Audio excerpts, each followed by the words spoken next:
मेरे एक दोस्त को 2020 में सिर्फ 3 महीने में 15 लाख का घाटा हुआ था।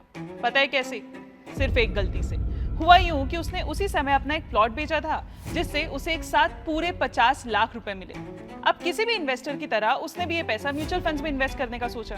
इसीलिए उसने 1 जनवरी 2020 को पूरे 50 लाख एक ही बार में इन्वेस्ट कर दिए, और वो भी एक फ्लेक्सी कैप फंड जैसे डाइवर्सिफाइड इक्विटी फंड में। और ये सब उसने ब्लाइंडली नहीं किया, मार्केट कंडीशन चेक करके ही इन्वेस्ट किया। उस समय मार्केट नॉर्मल ही लग रहा था, कोई पैनिक नहीं था, कोई क्रैश का आइडिया नहीं था। लेकिन ठीक 3 महीने बाद कोविड आया एंड ऑन 1 अप्रैल 2020 उसकी 50 लाख की वैल्यू घटकर सिर्फ 34,96,965 रुपए रह गई।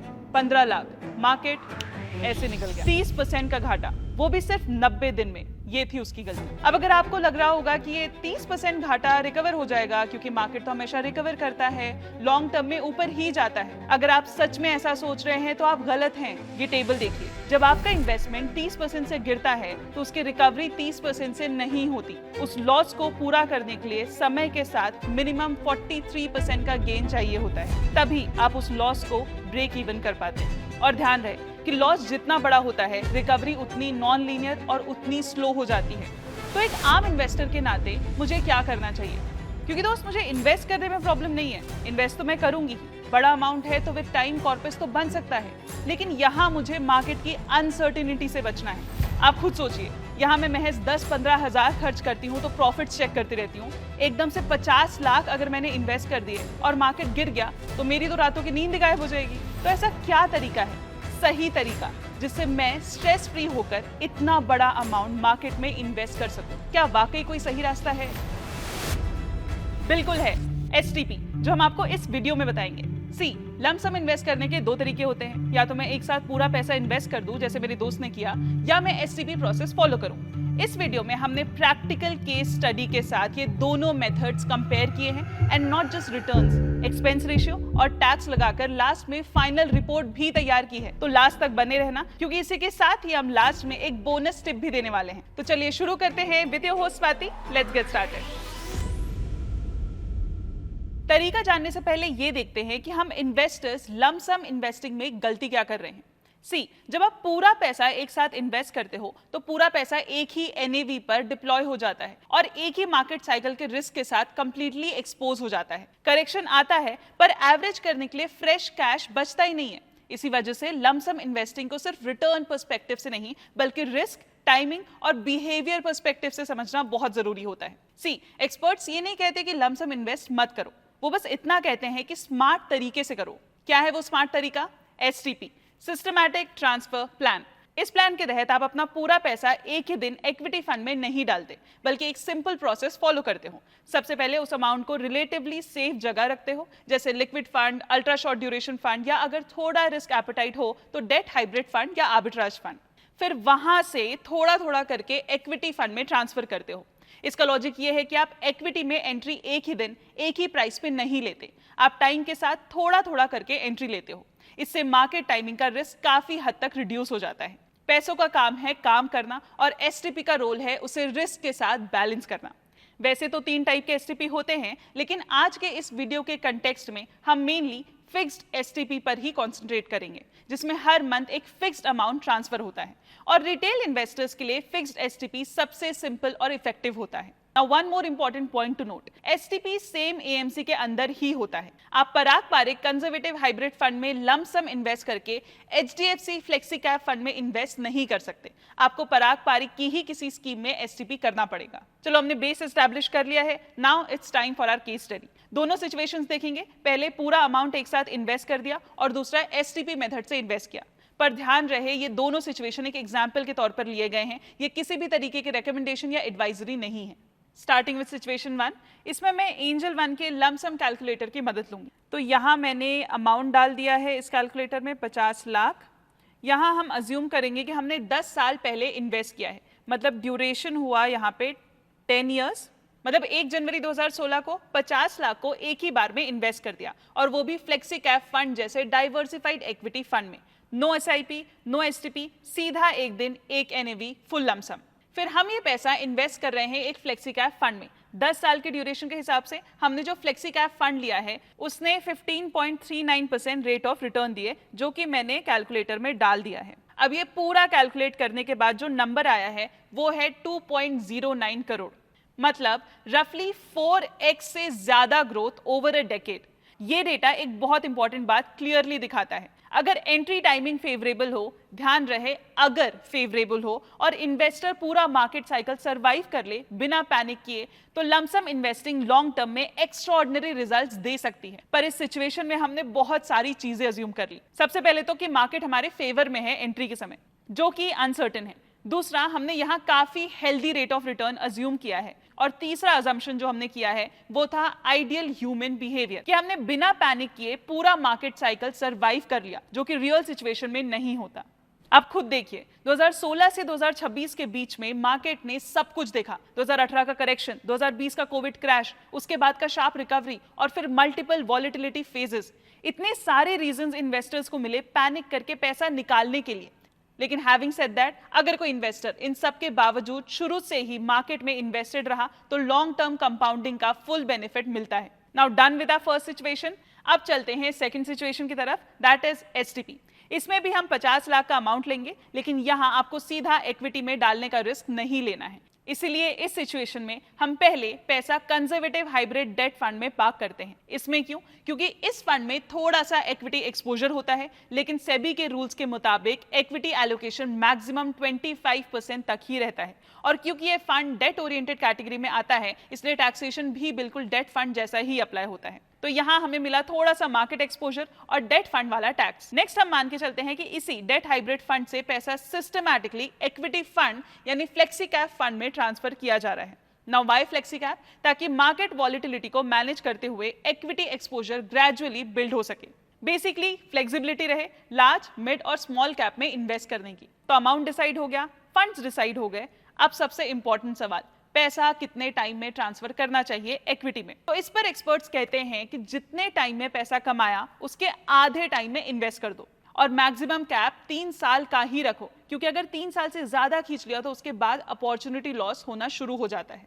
मतलब अगर आपने 10 लाख एक साल में कमाया और आप पूरे 10 लाख मार्केट में लगाना चाहते हो, तो आइडियल है कि आप 6 महीने के अंदर उसे इन्वेस्ट कर दो। अगर टाइम ले भी रहे हो तो 1-2 साल तक ठीक है, लेकिन 3 साल से ज्यादा वेट नहीं करना है। हेंस हमारी सिचुएशन में भी हम अपना पूरा 50 लाख 3 साल के अंदर अंदर मार्केट में इन्वेस्ट करेंगे। पर ध्यान रहे, पैसा कंजर्वेटिव हाइब्रिड डेट फंड जो मेरा सोर्स फंड है उससे फ्लेक्सी कैप फंड में जा रहा है, हेंस एसटीपी। अब ये फ्लो चार्ट देखो, जिसमें मैं प्रैक्टिकली करके दिखाऊंगी कि मैं अपना 50 लाख एसटीपी के थ्रू कैसे इन्वेस्ट करने वाली हूँ। सबसे पहले 1 जनवरी 2016 को मैंने अपना पूरा 50 lakh conservative hybrid debt fund that is source fund में डाल दिया, और फिर यहां से धीरे धीरे लेकिन 3 साल के अंदर मैं अपने 50 लाख फ्लेक्सी कैप फंड में ट्रांसफर करूंगी। लेकिन यहाँ एक और इंटरेस्टिंग चीज होगी, ऑल्दो सोर्स फंड में मैं 50 लाख ही डालूंगी, पर फ्लेक्सी कैप फंड में मेरे 50 लाख नहीं बल्कि 55,33,253 रुपए इन्वेस्ट होंगे। अब आप पूछोगे ये ऊपर के 5,33,000 कहां से आए? भाई मेरा सोर्स फंड भी तो कुछ रिटर्न्स देगा ना। जी हाँ, यहाँ आपको 2 फंड के रिटर्न्स मिलेंगे। पहला conservative hybrid fund that is source fund, और दूसरा हमारा फ्लेक्सी कैप फंड। नाउ ज्यादातर हाइब्रिड डेट फंड का लॉन्ग टर्म रिटर्न हिस्टोरिकली रफली 10% के आसपास रहा है, लेकिन हम यहाँ कंजर्वेटिव रह के 9% एनुअल रेट अज्यूम कर रहे हैं, मतलब 0.72% monthly return. Hence we got this 55,33,253 का नंबर। आप चाहे तो ये चार्ट से देख सकते हैं कि कैसे हमारे सोर्स फंड में हमारे 50 लाख 0.72% मंथली से ग्रो हुए हैं। अब ये अमाउंट फ्लेक्सी कैप फंड में कैसे जाएगा? तो टाइम लाइन है 3 साल के अंदर का, और अमाउंट है लगभग 55 लाख का। इस हिसाब से हम हर महीने 2-2 लाख फ्लेक्सी कैप फंड में डालेंगे। ये मैथ के हिसाब से हमारा ये पूरा प्रोसेस चलेगा 2 साल 4 महीने तक। तो 2 साल तो हमारे पूरे 2-2 लाख ट्रांसफर होंगे, और आखिरी महीने में that is on 28th month जाएगा बचा हुआ 1,33,254 रुपए। अब ये पैसा मेरे फ्लेक्सी कैप फंड में कैसे बढ़ेगा? तो उसके लिए मैं जाऊंगी किसी भी फ्लेक्सी कैप फंड की वेबसाइट में, वहां मैंने अमाउंट डाला 2 लाख, स्टार्टिंग डेट डाली 1 Jan 2016 via SIP, and date थी 27 मंथ के हिसाब से 20th March 2018। तो मेरे टोटल 54 लाख की वैल्यू 15.53% के CAGR से ग्रो होकर बन जाएगी 64,07,723 रुपीज। इसी अमाउंट में आखिरी महीने हमारा बचा हुआ 1,33,254 रुपीज जाएगा। तो on 28th month total amount in flexi cap would be in दोनों का एडिशन, दैट इज 65,40,977 रुपीज। मतलब ये 28 महीने में हमने अपने पूरे 50 लाख सोर्स फंड से फ्लेक्सी कैप फंड में ट्रांसफर कर दिए, जो 28th मंथ के एंड में बने 65,40,977 रुपीज। अब अगर यही अमाउंट मैं बचे हुए टाइम पीरियड के दौरान टच नहीं करती, पूरे समय के लिए इन्वेस्टेड रहूं टिल दिस डेट, तो ये कितना कॉर्पस देगा, ये भी उस फ्लेक्सी कैप फंड की वेबसाइट से हमें पता चल जाएगा। I again went to this website, amount मैंने डाला, टाइम पीरियड चुना 2018 के अप्रैल महीने से। अब ये लमसम कहलाएगा और मैं एंड डेट यहाँ डालूंगी 1 Jan 2026। तो यहाँ दिख रहा है कि 14.84% के CAGR से ग्रो होकर मेरा कॉर्पस बनता है 1.91 करोड़। ये था मेरा STP। क्विक समरी, 2016 को मैंने अपना पूरा 50 लाख हाइब्रिड डेट फंड में इन्वेस्ट किया, जो खुद अपनी पेस में 28 महीने तक बढ़ा। नेक्स्ट मैंने हर महीने 2-2 लाख SIP के जैसे फ्लेक्सी कैप फंड में इन्वेस्ट किए और मैंने पूरा ट्रांसफर 28 मंथ्स में कंप्लीट कर दिया। फिर वो पूरा पैसा जो 28 महीने में 65 लाख के आसपास पहुंच गया, वो lump sum untouched flexi cap fund में इन्वेस्टेड रहा, जो आज 1.91 का कॉर्पस बन गया। इस मेथड का सबसे बड़ा टेक अवे ये अमाउंट नहीं है, इसका बड़ा बेनिफिट है हमने मार्केट रिस्क को टैकल किया। हमने यहाँ कभी भी पूरे 50 लाख को एक ही दिन इक्विटी मार्केट के रिस्क के सामने एक्सपोज नहीं किया। पर हाँ, पिक्चर यहाँ खत्म नहीं हुई है। ये पूरा कॉर्पस जैसे कि तैसा आपके हाथ में नहीं आएगा, इसमें टैक्स लगेगा, कुछ एक्सपेंस रेशियो भी होगा, वो भी हम देखेंगे। लमसम इन्वेस्टिंग के केस में दो चीजें थोड़ी स्ट्रेट फॉरवर्ड होती हैं, लेकिन STP के केस में टैक्स और एक्सपेंस रेशियो लॉन्ग टर्म में आउटकम को थोड़ा इंपैक्ट जरूर करता है। सबसे पहले लमसम इक्विटी के एस्पेक्ट्स को समझते हैं, that is our first situation. तो हमने हमारे एग्जांपल्स में flexi cap direct fund consider किया था, राइट? तो उस केस में एक्सपेंस रेशियो 0.6 है, जो NAV के अंदर डेली एडजस्ट होते रहता है। आपने 50 लाख इन्वेस्ट किए, टाइम के साथ इन्वेस्टमेंट ग्रो होकर 2.09 करोड़ हो जाता है। इसमें से जब इन्वेस्टेड कैपिटल हटा देते हैं तो टोटल गेन बनता है 1.59 करोड़। अब टैक्स रूल्स के हिसाब से लॉन्ग टर्म कैपिटल गेन्स पर पहले 1.25 लाख का एग्जेम्पशन मिलता है। तो हमारे केस में इस एग्जेम्पशन के बाद जो टैक्सेबल गेन बचता है वो है 1.58 करोड़। इस अमाउंट पर 12.5% का long term capital gain tax लगता है, जो रफली 19.8 लाख बनता है। सो एसेंशियली आपके हाथ में जो फाइनल रियलाइज्ड कॉर्पस आता है वो है लगभग 1.9 करोड़। अब आया हमारा STP situation, that is a second situation. यहाँ पहले पैसा हमने डेट हाइब्रिड फंड में इन्वेस्ट किया था, जहाँ एक्सपेंस रेशियो 0.48% है। हर STP ट्रांसफर टेक्निकली एक रिडेम्पशन होता है, इसलिए सोर्स फंड में कैपिटल गेन्स ट्रिगर होते हैं, लेकिन सिर्फ कैपिटल गेन्स पर। पहले 24 महीने STCG लगता है डेट फंड्स में और उसके बाद LTCG। आपने टोटल 55,33,253 इन्वेस्ट किए और वक्त के साथ ये इन्वेस्टमेंट ग्रो होकर 1.91 करोड़ बन जाता है। एग्जिट के time total tax out go होता है 17 लाख के अराउंड, जिसमें इक्विटी फंड का कैपिटल गेन्स बनता है 16 लाख के अराउंड और डेट हाइब्रिड फंड का टैक्स बनता है 76,000 के अराउंड। और ये सारा टैक्स एडजस्ट करने के बाद आपके हाथ में जो फाइनल रियलाइज्ड कॉर्पस आता है वो है 1.73 करोड़। और जैसा कि हमने देखा, टारगेट साइड पे जो flexi cap direct equity fund है उसका अपना एक्सपेंस रेशियो लगभग 0.6% है। तो हमारे केस में उस पर टैक्सेशन तब लागू पड़ता है जब आप फाइनल एग्जिट करते हो, लेकिन हर STP इंस्टॉलमेंट एक फ्रेश इक्विटी इन्वेस्टमेंट माना जाता है, इसीलिए LTCG का 12 मंथ होल्डिंग पीरियड हर इंस्टॉलमेंट के लिए अलग से काउंट होता है। तो फाइनली ये पूरा समझने के बाद अगर हम दोनों सिचुएशन का रिपोर्ट कार्ड देखें तो लमसम से फाइनल कॉर्पस लगभग 1.9 करोड़ बना और STP से 1.73 करोड़। डिफरेंस ज्यादा बड़ा नहीं है। हाँ, नंबर्स में लमसम आगे है, लेकिन उसके साथ स्ट्रेस भी आता है। ये रिपोर्ट कार्ड देखो जो हमने रियल टाइम डेटा को लेकर तैयार किया है। सिर्फ 2 महीने में लमसम पोर्टफोलियो ने लगभग 17% का ड्रॉ डाउन देखा, मतलब 8.94 लाख का फॉल, जब पूरा पैसा मार्केट में ऑलरेडी लगा हुआ था। ऐसे टाइम पे नेचुरली इन्वेस्टर पैनिक करता है और मार्केट टाइमिंग के डिसीजंस लेने लगता है। अब SIP या STP को देखो, यहाँ ड्रॉ डाउन सिर्फ 9.4% के आसपास रहा और अमाउंट भी करीब 2.36 लाख का ही था, क्योंकि पैसा धीरे धीरे इन्वेस्ट हो रहा था। मार्केट वहीं था, लेकिन वॉलेटिलिटी का इंपैक्ट काफी कंट्रोल रहा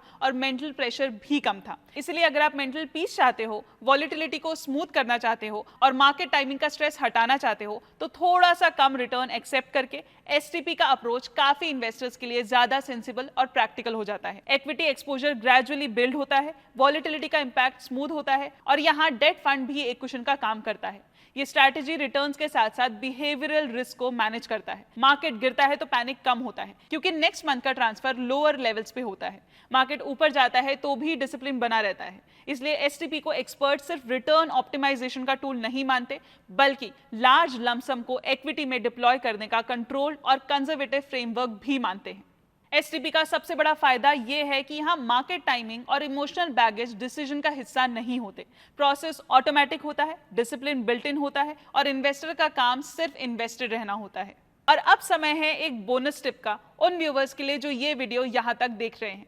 लमसम इन्वेस्टिंग से पहले एक प्रॉपर फाइनेंशियल रेडीनेस चेक होना बहुत जरूरी होता है, क्योंकि अगर बीच में किसी भी रीजन से पैसा निकालना पड़ जाए तो लॉन्ग टर्म रिटर्न्स पर उसका डायरेक्ट इंपैक्ट पड़ता है। इसलिए इमरजेंसी फंड को ऑलरेडी इन प्लेस होना बहुत जरूरी है ताकि अनएक्सपेक्टेड सिचुएशंस में इन्वेस्टमेंट डिस्टर्ब ना हो। साथ ही हाई इंटरेस्ट डेट क्लियर होना चाहिए, क्योंकि उसका कॉस्ट अक्सर मार्केट रिटर्न से भी ज्यादा होता है। और जो शॉर्ट टर्म गोल्स हैं उनके लिए पैसा अलग रखना बहुत इंपॉर्टेंट है ताकि लमसम इन्वेस्टमेंट को प्रेशर में आकर तोड़ना ना पड़े।